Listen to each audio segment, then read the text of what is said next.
Yaxşımsızlar küçük dostlar. Bugün biz yamغۇr tez ketkin degan nağşını bile etip bakamdık. Aldı bilen bize astırak edip hemmimiz uygun vargandan keyin anandan keyin bize tezarlak etayla. Yamغۇr tez ketkin, başqa bir kuni kelip yaghqin, kicik dostlar oynimaqçi, tez-tez ketkin, tez ketkin. Endi biz normal tezlikte bile etayla.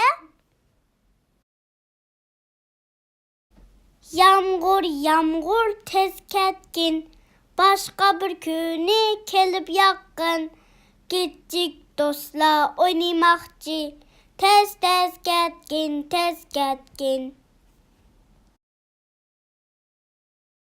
Qandaq küçük dostlar, bu naqşa asan mikan? Bugün aytadigan naqşimiz mush yergacha bo'lsin. Undaqda kelar qitim ko'rishaylik. Xo'sh.